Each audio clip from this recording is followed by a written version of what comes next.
Hello, good evening if you're here in the UK, good morning if you're in the United States or wherever you're watching. Thank you so much for being here. Appreciate you spending some time with me. If you're watching the replay, thank you very much indeed.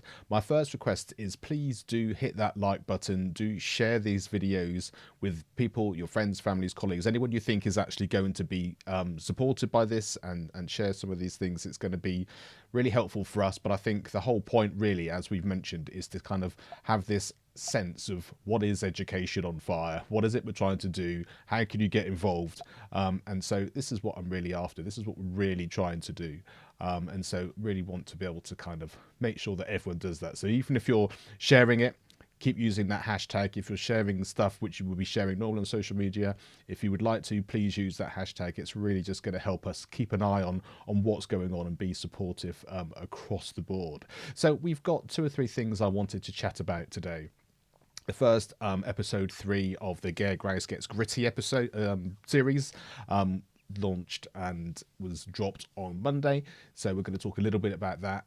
We were obviously focusing there on schooling and education, or schooling versus education, a few different things which are there. So yeah, that's gonna just a few things to chat about along those lines as well. I'm also going to chat about the National Association for Primary Education, and more specifically John Coe, who was a founder member, died a couple of years ago, but NAPE have just released as part of their Primary First Journal series, some of the letters, works, thoughts of John, which is amazing, and also they're about to actually have a book related to his work as well. So just wanted to share some of those things, and also how that fits within the Graus Gets Gritty season, really. It's amazing, even despite the fact that NAPE was formed around 1980, I had an interview with him on the podcast back in 2018, and some of the things that he said, and I've kind of put all of that information into AI and actually come up with just some of those points which the conversations are the same, what we're trying to explain are the same,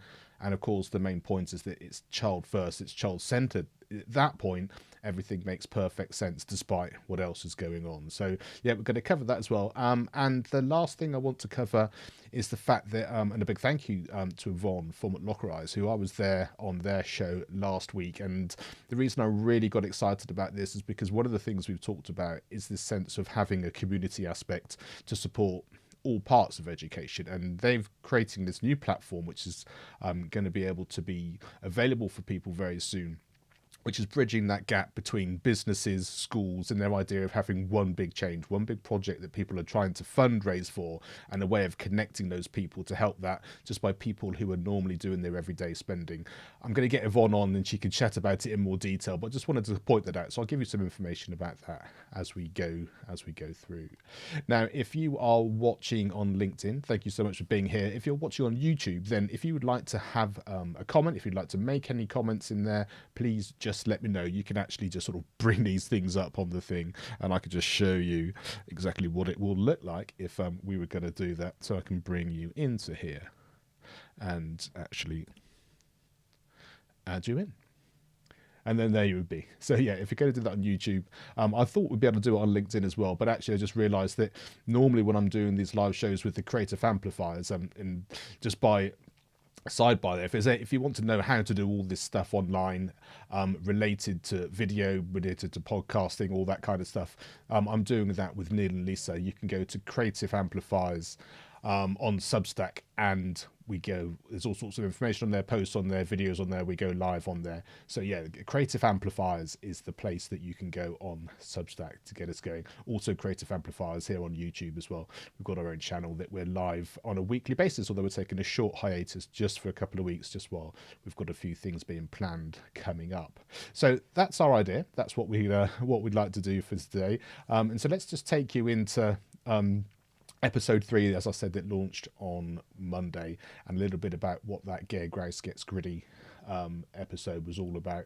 So, as you know, each of these episodes is related to a chapter of the book. Chapter 3, thoughts about schooling and education.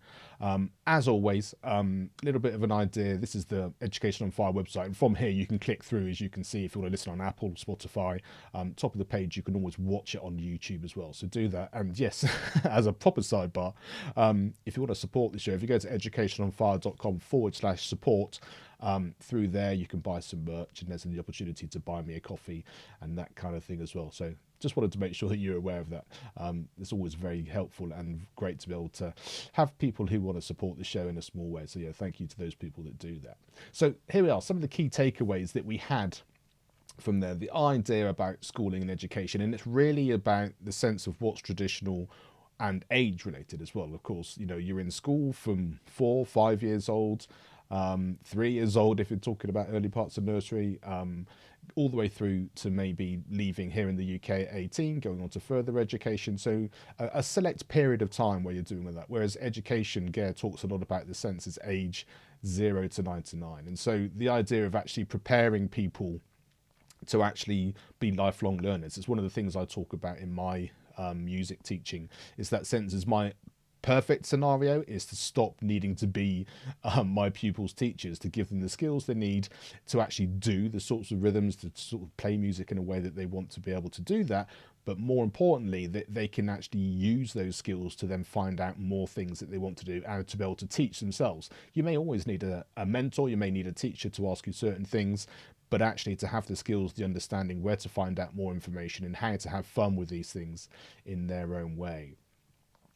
The other thing that he talked about was the sense of the Dutch advantage, which was actually about having the same word talking about teaching and learning. And I really like that. He really was excited about the sense that you sort of get rid of that separation between sort of what it is to learn and what it is to teach, and the fact that it's all part of the same thing. And that seems like a really nice way to sort of wrap all of those sorts of things up. This idea of cultural institutions being underutilized, I really like that. As a musician, there are many concerts that I did when I was a student in London. I was at music college, and actually there was an opportunity. We did all sorts of lunchtime concerts, all sorts of performances in various different ways. And yes, people do come and watch, but actually it's underutilized in as much as there could have been local schools coming to all of these things on a regular basis, and actually programming some of the things related to actually supporting children in terms of taking them on a musical journey as well, rather than just actually the experience of being in a venue listening to music as well. And there are some of those things happening more and more, but as it said, underutilized, whether it's in a library, whether it's in a museum, gallery, theatre, whatever it happens to be, actually thinking about how can we bring people in a different way, and certainly within schools and education as well. And I should just probably mention here the Aurora Orchestra. I did actually speak to them a little while ago on the podcast, and they're doing some really interesting things from an educational point of view and a performance point of view as well. So it's worth going back into the last few episodes. I think it was just before Christmas that came out, so that'd be worth doing. That was the Aurora Orchestra. That's probably a good example of what is possible in actually thinking outside the box and doing things in a different way. Our idea of this cross-party consensus, it comes up a lot. The fact that so much of what we do happens on a political cycle, 4 years, 5 years. And actually we know that if you're in school, you know, you're going to be there for 15 years or however long it's going to be. And actually having an idea of what we would all like across parties, but what education should be supporting every child, not just what we need to do as a headline or what the latest thing is that we can do in this parliament. Actually having it as a forward thinking plan over a number of years, that no matter how and who gets into power, we still have that idea of moving it forward. And it just seems a little bit like a no-brainer, but of course we haven't got it. It's not something that happens, but it would make such a big difference in terms of how that goes moving forward. And this idea of a shift from not well-being to well-being. And of course, everything that we can do to support children who are in need is a really important thing. But actually setting the system up, setting school up, setting classes up, setting up the environment setting up the environment that children have, actually in a way that's going to be supportive as part of your well-being, you know, being active, having things like music and the arts and a cultural participation, which then also of course goes into the society beyond that as well. That sense of just having a full rounded education. And one of the big things we've spoken about already on the podcast, this idea that children only know to aspire to what they know exists. And of course, if you've never been to a concert, if you've never been to a gallery, if you've not spoken to someone who's involved in these types of things, then how are you going to know about that? And actually having that as part of your life, because I'm a testament to this, as a musician, it was understanding that life was very different for me because I had this opportunity to do that. And I'll come on to that as a conversation point in a minute. So just wanted to sort of look on those things, and for you to know as well. If you've listened to the episode, let me know. But also, if you first time you've actually come to the website doing that, all of these things in here, you can always listen directly on the website, an idea of what's going on through there, the key quotes, the takeaways, obviously, chapter markers for all those things, but also there's a transcript of everything as well. So that's why the website's a great place to start. And if you haven't subscribed or whatever, either on YouTube or your podcast platform, and then that way you know that as each episode drops, then you're in a good place to hear the latest thing. And there's going to be, as I've mentioned before, 7 episodes based on the 7 chapters of the book. And from there on, we're going to have a focus on early years. We're going to have a focus on schooling, and not just schooling versus education, but how schooling can be affected and supported in the round. And I'll explain more about that, obviously, when that episode goes live. And then a conversation about further higher education, what that looks like, what that's about, and how that's going to be impacted, I think, and changed as we go forward. So lots of exciting things to go with that, and that's going to take us pretty much towards the end of March, beginning of April. And remember, we're going to have a live show with Gare at the end of this series, and the ability for you to be part of that live show, for you to ask him some questions, to comment on some of the things that we've discussed. I really hope you want to do that. The way to go about doing that, if you go to the website, educationonfire.com, on the homepage, there is the chance for you to be able to sign up to the newsletter. And from there, that's where I'm going to be giving all that information. So let me just show you that so you have the opportunity to see. So just click down, latest episodes, here we are. And you also get some top 10 resources. And this is just a list of 10 of the resources from people that have actually been on the show. It's a great way to share what they've been up to. It's completely free, just sign up, and through that newsletter and that information, you'll get details of what and how to be involved in that live show and to be part of the Zoom room that goes on with that. But I can then bring you on screen. You can ask those questions or submit them in advance. We'll talk about that in due course. But yeah, that's the idea about all of those things there. So having had these conversations in recent weeks with Gare, it's obviously really made me think about what goes on, what's happening in education, and what we can do about it. Some of the things I think that we understand already. Some of these things I think actually just take a little bit more thought. So the first one there, this sense of our education system needing to be fair for everybody. And you've probably seen this particular graphic or one like it many times. The sense that in order for an exam to be fair, it wants these animals to be able to climb the tree. Of course, that's fine if you happen to be a monkey or one of those animals that's able to climb a tree really easily. Less so if you're a fish.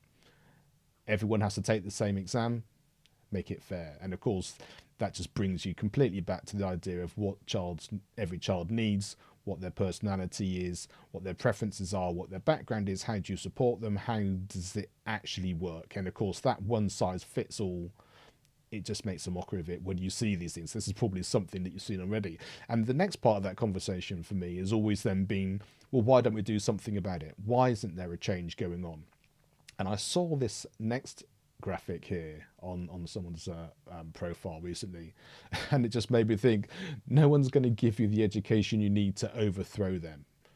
And then you think, oh, so what does that mean? Is the education system actually not changing because the powers that be, the governments around the world, don't want it to be different? Not necessarily in terms of overthrowing them, but thinking too much for themselves. Here in the UK, Ofsted recently had the opportunity to change how that worked, how the framework worked, how the visits were going to be, and they're not a million miles different. There aren't many people that I've heard thinking it's actually been positive. So actually, who's trying to do this? And more importantly, what's the underlying reason for this? It's about control. We've talked about not actually trusting teachers, not trusting the professionals within education to do what's best. And I think these two graphics just gave me that sense of, yeah, there's more to this than just the obvious question, which is why on earth aren't we just doing it? Because it seems so obvious from inside. But of course, that's assuming everyone's on the same page and wanting to do that. And there's a wider conversation there, which maybe we'll get to at another time.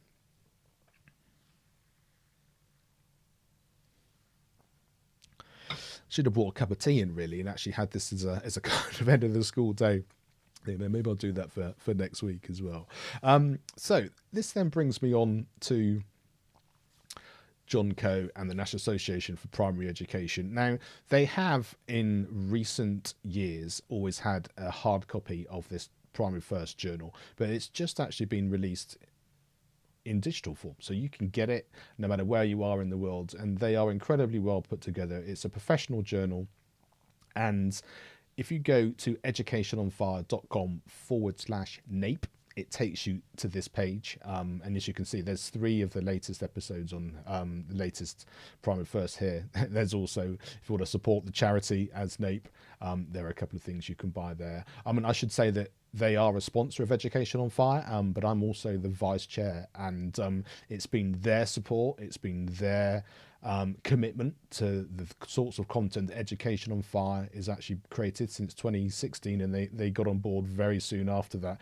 It's enabled me to do these 400, nearly 500 episodes over these 10 years. So it's a privilege and a testament to them to really actually support exactly what it is that we're trying to do. Hence the reason I wanted to try and explain today in terms of what their values are, what they've tried to do, and also in terms of the exact thing that I'm doing here at Education on Fire. So you can go here, you can see, just click on, it takes you through, gives you an idea of what's involved.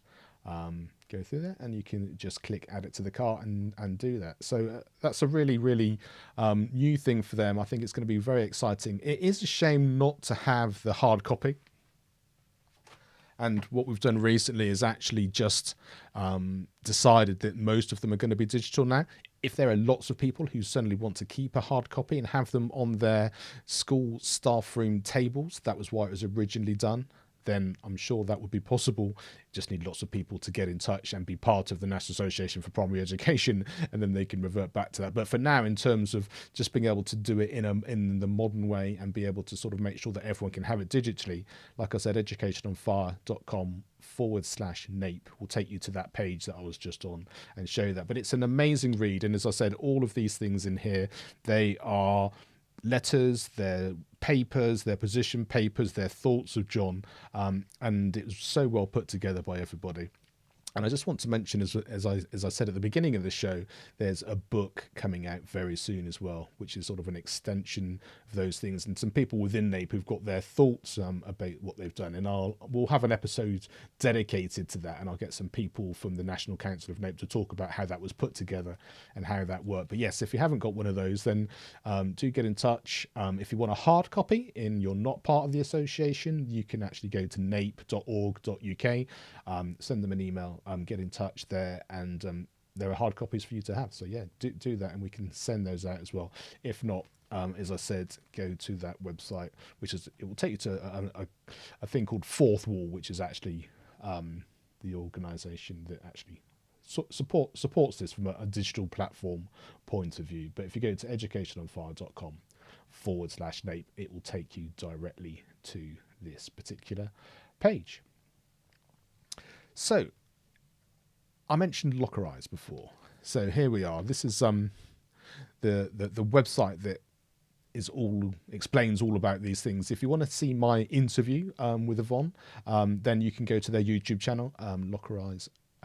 There you can see it's on the screen for you. But I just wanted to show you this to give you the opportunity to sort of see what they're about and how they can help and support.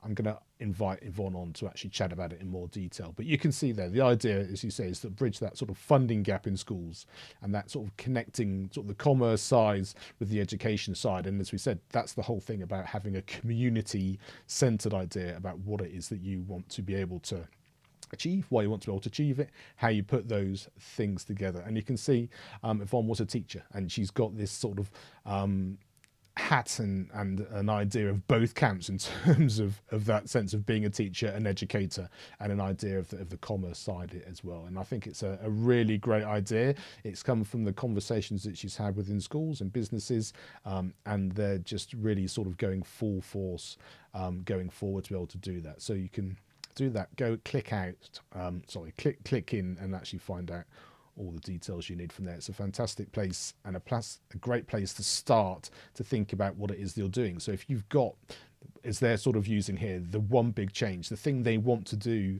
to support you with what it is you're trying to fundraise for, or what your projects are, or what you're trying to achieve, then do that. Because I think one of the things that she said is the fact that, you know, you have the normal fundraising you do within schools, but this enables people to do it in a different way. It's like everyday spending is actually then able to convert into some support for this particular project. So, as I said, more details to come, but I think I just wanted to sort of share that, say my thanks for her inviting me on to talk about what we do here at Education on Fire and the Graus Gets Gritty season. But so that you can go and find out more about that, and we'll come back to that with some more information as well. So, I mentioned about the sense of what was the things which we have in common in terms of NAPE and John Coe specifically, and I sort of used the transcript of the podcast I did with him back in 2018, and also some of the things that I've used and what we've downloaded from Gare's episodes on the podcast, his book, all of that kind of stuff. And I just wanted to sort of really give you a sense of why I got excited about the fact that I seem to talk about the same things all the time, but I think with good reason, because I think it's that sort of continual self-awareness of we're doing this for reason, and the positivity that we're doing through it. So this was, of course, the common ground in sense of these two people, lots of experience, but it all comes down to that child-centered and an experience-rich learning. And I think that really is the biggest thing, and it's certainly come across in our recent episodes. But to hear that again through John's voice, really, in terms of going back and listening to that episode, really sort of struck me. Child-centered versus system-driven. That's something which has been an important thing which has come out. You know, why are we doing what we're doing? It's not just because we know at some stage Ofsted's going to come in. It's because the children are the most important thing, and how we put all of that together. And I love the fact that it's all about the here and now. If you think about the best way to live, generally speaking, it's all about the here and now. And actually, the schooling generally isn't about preparing you just for work. Primary school, nursery isn't preparing you for the next step. We might, as educators and an understanding of life generally, have an idea that that's an important element, but what you're doing now, what child experiences today, is about what they're experiencing today as well, and that each part of that learning experience should happen for them at that stage in the right way, age appropriate, with that sense of understanding that, yes, we want this lifelong learning, and 0 to 99, the sense of not just schooling, but education as well. We've talked about this many times in terms of high stakes testing, all of that kind of stuff, and the narrowing of the curriculum. And as I mentioned before, actually having things like music, the arts, PE, culture, all those things in there is a most important thing to have. That isn't to say that there shouldn't be any testing at all. It isn't to say that the curriculum shouldn't reflect many of those things, but having all those things at the heart of what you do can only enhance what's going to happen and how it's going to support people. This sense of experience, I think we all know that's really important. And as Gare had mentioned before, that sense of children can only aspire to know what they exist. And I'm going to talk about my experience in a second about how all that was so important for me and how that's really shaped my sort of professional world. This is a really big one, and it's something that struck me when I first had this conversation with John back in 2018. And it was a sense that everybody is part of the education sector. Everybody is supporting children. We're all educating our children no matter what we're doing and how we're doing it, and we all have a shared responsibility. And the idea, as he put, was that sense of we've set these things up as parents, as consumers of education services, instead of them being in a partnership with parents and schools, and we're co-educating and sharing the responsibility of every child's development. And I think this idea of homework as enrichment kind of really epitomizes that in a great way. A sense that, if homework's going to involve parents and it's an enriching experience, like a visit, like reading together, like exploring the community, it's not just about finishing homework from the class. It's not about doing it for the sake of it. It's the fact that maybe as a school class, you can't get to a museum today, but maybe as a parent, you could take them at the weekend in the holidays. And remember Gare talking about his wife's school and the sense that in the holidays, they give out a list of things which are free, explain what's been going on during the school term, what the projects have been going on, and places that you could go to help and support and have these conversations. So that shared responsibility is such a big thing from both of these places. And then we talked about primary versus secondary, the difference between that, the kind of sort of teacher-centered, I think it really makes a difference between having that sort of community aspect, that the environment of what a primary school feels compared to secondary school, this sort of holistic idea, experience idea, real relationships, and it being obviously smaller as well. Gare talked about the fact that secondary schools are large, but it's really an economic thing rather than an education one. And then of course you start to get focused on GCSEs, A levels here in the UK, and it just sort of becomes the biggest focus. And it'd be interesting to see how that conversation starts to change as we go forward. This takes me back a little bit to that graphic, the picture that we had before about this idea of who's in control and what are they trying to do, who are we trying to support, the idea of the testing, the inspections, what is it that we're actually doing, what is it that we're trying to do, who's in control, why are we having all of these things, is it for the sake of a child, is it for the sake of the school, or is it a government related thing? Really important. And one thing that Gare did bring up was this sense of having the same, if you're going to have an Ofsted and you're going to have an inspection system, it should happen across the board and not start to sort of separate them out between private sector, state sector, all of those things. If you really want it across the board, every person being involved. And of course, that certainly isn't the case here at the minute. So another discussion there probably to be had. Well-being versus non-well-being, I've spoken about already, a really important factor and a different starting point, I think, for how you set these things up. And yeah, this idea that, the whole system could be better. It could be different. It's not working. It's outdated. So let's have a cross-party consensus. Let's talk about what it is that we want to do, how we want to do it, have a framework for what those things are. How can we do that with a restructured thing? And then AI and automation and technology is obviously an integral part of all of that. And the next episode of Graus Gets Gritty is all about technology. There's a lot in the media at the moment about smartphones in schools, all of that kind of thing. So do check that out on Monday, because that's a fantastic and very interesting and important conversation. And then here we are. This is kind of that shared vision. Education should enrich children's present lives through varied experiences, build confident, lifelong learners through family and community partnerships, and resist the narrow, compliance-driven, test-obsessed approach that has dominated recent decades. Well, I think in a nutshell, that kind of is very true. And I think one of the things I love about using AI and these tools, and that it's much more articulate than I am, able to really put these things together. And as I said, this document itself actually came through transcripts of the episodes we've had so far, John's interview with me from those years ago back in 2018. And I love the fact that it's sort of pulled these things together in a way that I just feel like, yes, we're having the right conversations in the right way. The same things are happening, but it means that we can have the right conversations as they go forward. And that's something I'm really, really, really, really up for. I want to keep having, because it's really important. So let me know if you're watching. Like I said, just let me know where you are, any thoughts of it. If you've heard the first 3 episodes, let me know how they struck you and how that sort of fits in with your experience too. So let me just take you through a couple of things which I think might be helpful for you. And then just before I finish off with my experience and sort of bring all this together, the podcast series is based on Gare's book, rather, through a different lens. So to that time of the day, I start to trip over my words. So if you haven't got this already, you can get it as an audio book, but if you go to his website there, garygraus.com/the-book, we'll do that. It's published by Routledge. It's a fantastic read, obviously, and you will have heard all about it through the podcast as well, but it's just brilliant. It's full of stories, and yeah, go and check that out if you haven't already. It really will just add to the conversation.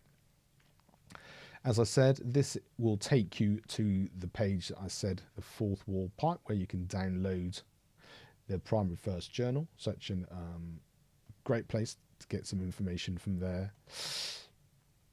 And this was the interview I did with John. I think I republished this, which is why it's episode 208, even though the original interview was 2018.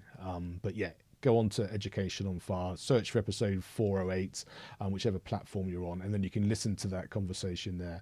And as I said, all of those things I've spoken about in terms of how they're related to Gare and John, they come through in his voice, and I think it's always great to sort of hear that and how those things just have a running theme. And I'm grateful to have had that opportunity, given that even back then, I think John was in his 80s and he was in his 90s when he passed away a couple of years ago. So it was an absolute privilege to be able to speak to someone with that experience and that understanding.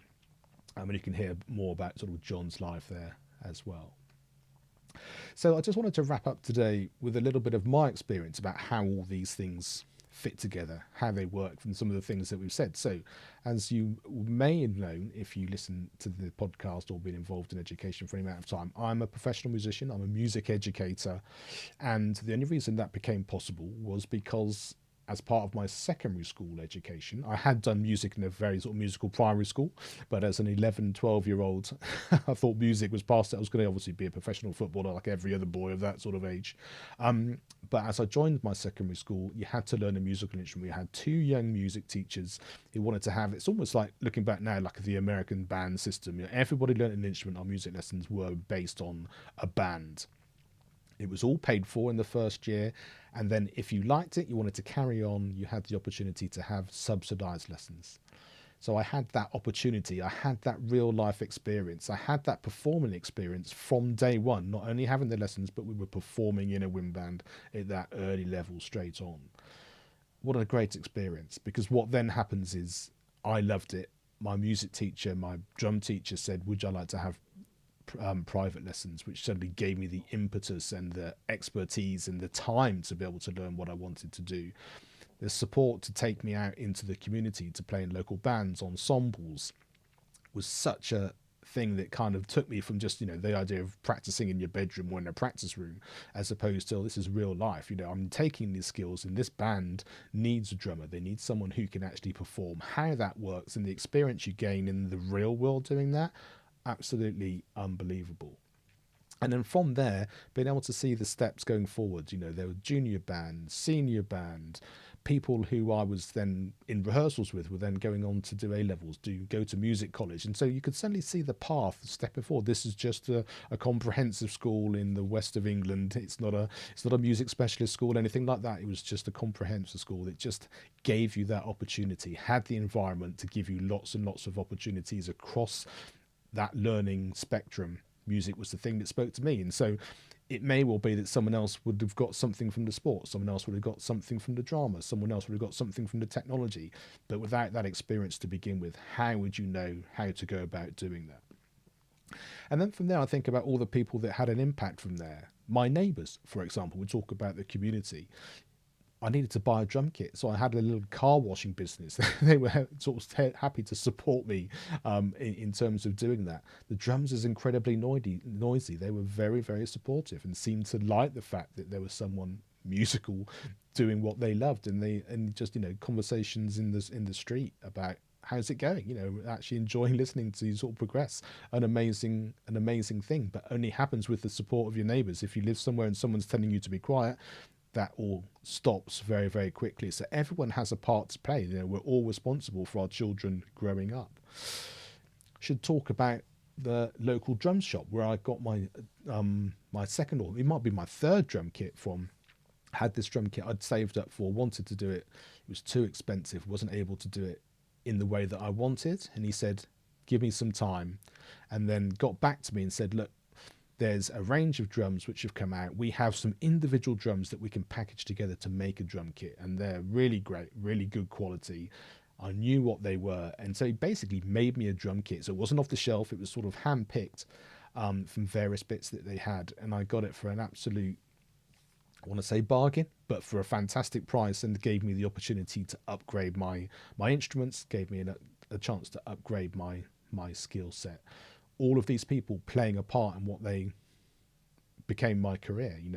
A massive thank you to my family. We talk about this cross education, but to being able to have lists to different cities, to play in competitions, to play in rehearsals, to get the opportunity to tour around the UK and perform, to then get the opportunity to go to Europe to perform, then went to America, all of this happening while I was still at school. Just incredible opportunities and support for people in school, outside of school, in the family, in the community.